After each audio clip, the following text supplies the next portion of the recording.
ध्यानाम् ध्यायेदाजानुबाहुम् धृतशरधनुषम् बद्धपद्मासनस्थम् पीतम् वासो वसानम् नवकमलदलस्पर्धिनेत्रम् प्रसन्नम् वामाङ्कारूढसीता मुखकमलमिलल् लोचनम् नीरदाभम् नानालङ्कारदीप्तम् दधतमुरुजटा मण्डलम् रामचन्द्राम्। ॐ चरितम् रघुनाथस्य शतकोटिप्रविस्तरम् एकैकमक्षरम् पुंसाम् महापातकनाशनम् ध्यात्वा नीलोत्पलश्यामम् रामम् राजीवलोचनम् जानकीलक्ष्मणोपेतम् जटामुकुटमण्डितम् सासितूणधनुर्बाण पाणिम् नक्तम् चरान्तकम् स्वलीलया जगत्रातु माविरभूतमजम् विभुम् राम रक्षाम् पठेत् प्राज्ञः पापघ्नीम् सर्वकामदाम् शिरो मे राघवः पातु भालम् दशरथात्मजः कौसल्येयो दृशौ पातु विश्वामित्रप्रियः श्रुति घ्राणम् पातु मखत्राता मुखम् सौमित्रिवत्सलः जिह्वाम् विद्यानिधिः पातु कण्ठम् भरतवन्दितः स्कन्धौ दिव्यायुधः पातु भुजौ भग्नेशकार्मुकः करौ सीतापतिः पातु हृदयम् जामदग्न्यजित् मध्यम् पातु खरध्वंसी नाभिम् जाम्बावदाश्रयः सुग्रीवेशः कटी पातु सक्थिनी हनुमत्प्रभुः ऊरू रघुत्तमः पातु रक्षः कुलविनाशकृत् जानुनी सेतुकृत पातु जङ्घे दशमुखान्तकः पादौ विभीषण श्रीदः पातु रामोऽखिलम् वपुः एताम् रामबलोपेताम् रक्ष्याम् यः सुकृती पठेत् स चिरायुः सुखी पुत्री विजयी विनयी भवेत् पातालभूतलव्योम चारिणश्छद्मचारिणः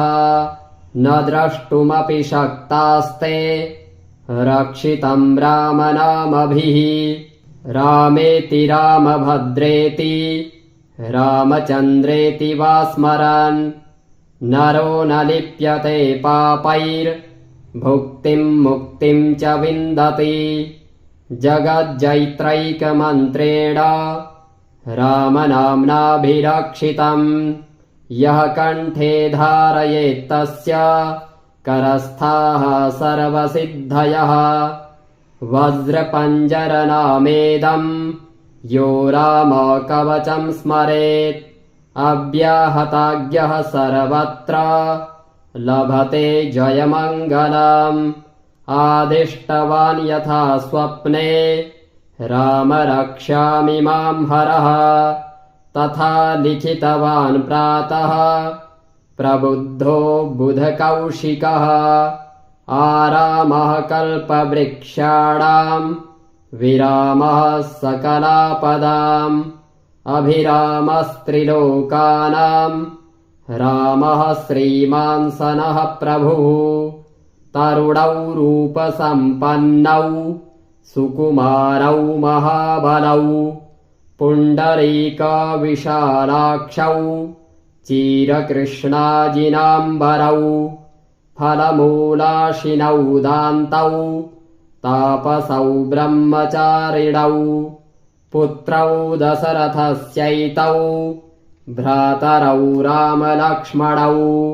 शरण्यौ सर्वसत्त्वानाम् श्रेष्ठौ सर्वधनुस्मताम् रक्षः कुलनिहन्तारौ त्रायेतां नो रघूत्तमौ आतसज्जधनुषा विशुषपृशा वक्षयाशुगनिषङ्गसङ्गिनौ रक्षणाय मम राम लक्ष्मणा वग्रतः पथि सदैव गच्छताम् सम्नद्धः कवची खड्गी चापबाणधरो युवा गच्छन् मनोरथान्नश्च रामः पातु स लक्ष्मणः रामो दाशरथिः शूरो लक्ष्मणानुचरो बली काकुत्स्थः पुरुषः पूर्णः कौसल्येयो रघूत्तमः वेदान्तवेद्यो यज्ञेशः पुराणपुरुषोत्तमः जानकी वल्लभः श्रीमान् न प्रमेय पराक्रमः इत्येतानि जपन्नित्यम् मदभक्तः श्रद्धयान्वितः अश्वमेधाधिकम् पुण्यम् सम्प्राप्नोति न संशयः रामम् दुर्वादरश्यामम् पदमाक्षम् पीतवाससम् स्तुवन्ति नामभिर्दिव्यैर्न ते संसारिणो नराः रामम् लक्ष्मणपूर्वजम् रघुवरम् सीतापतिम् सुन्दरम् काकुत्स्थम् करुणार्णवम् गुणनिधिम् विप्रप्रियम् धार्मिकम् राजेन्द्रम् सत्यसन्धम् दशरथतनयम् श्यामलम् शान्तमूर्तिम् वन्दे लोकाभिरामम् रघुकुलतिलकम् राघवम् रावणारिम् रामाय रामभद्राय रामचन्द्राय वेधसे रघुनाथाय नाथाय सीताया पतये नमः। श्रीराम राम रघुनन्दन राम राम श्रीराम राम भरताग्रज राम राम श्रीराम राम रणकर्कश राम राम श्रीराम राम शरणं भव राम राम श्रीरामचन्द्रचरणौ मनसा स्मरामि श्रीरामचन्द्रचरणौ वचसा गृह्णामि श्रीरामचन्द्रचरणौ शिरसा नमामि श्रीरामचन्द्रचरणौ शरणं प्रपद्ये। माता रामो मत्पिता रामचन्द्रः स्वामी रामो मत्सखा रामचन्द्रः सर्वस्वं मे रामचन्द्रो दयालुर नान्यं जाने नैव जाने न जाने दक्षिणे लक्ष्मणो यस्य वामे च जनकात्मजा पुरतो मारुतिर्यस्य तं वन्दे रघुनन्दनम्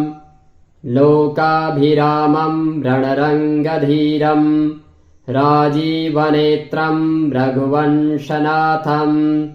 कारुण्यरूपं करुणाकरं तं श्रीरामचन्द्रं शरणं प्रपद्ये। मनोजवं मारुततुल्यवेगं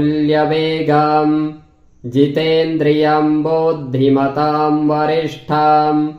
वातात्मजं वानरयूथमुख्यम् श्रीरामदूतं शरणं प्रपद्ये। कूजन्तं राम रामेति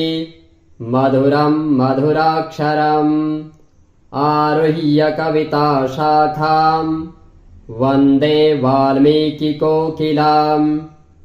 आपदामपहर्तारम् दातारं सर्वसम्पदां लोकाभिरामं श्रीरामं भूयो भूयो नमाम्यहम्। भर्जनं भवबीजानामर्जनं सुखसम्पदां तर्जनं यमदूतानां राम रामेति गर्जनं रामो राजमणिः सदा विजयते रामं रमेशं भजे रामेणाभिहता निशाचरचमू रामाय तस्मै नमः रामान्नास्ति परायणं परतरं रामस्य दासोऽस्म्यहम् रामे चित्तलयः सदा भवतु मे भो राम मामुद्धर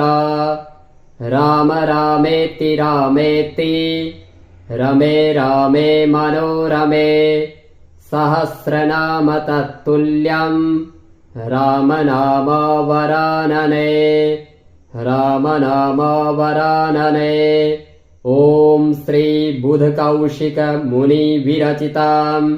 श्रीराम रक्षा स्तोत्रम् श्रीरामदेव चरणार्पणमस्तु। जय श्री कृष्ण। प्रिय दर्शकों, आप सभी को मेरा नमस्कार। प्रिय दर्शकों, यदि आपको हमारा यह राम रक्षा स्तोत्र अच्छा लगा हो तो आप इस स्तोत्र को लाइक कीजिएगा और हमारे इस चैनल को सब्सक्राइब अवश्य कीजिएगा। धन्यवाद। जय श्री कृष्ण। जय श्री राम।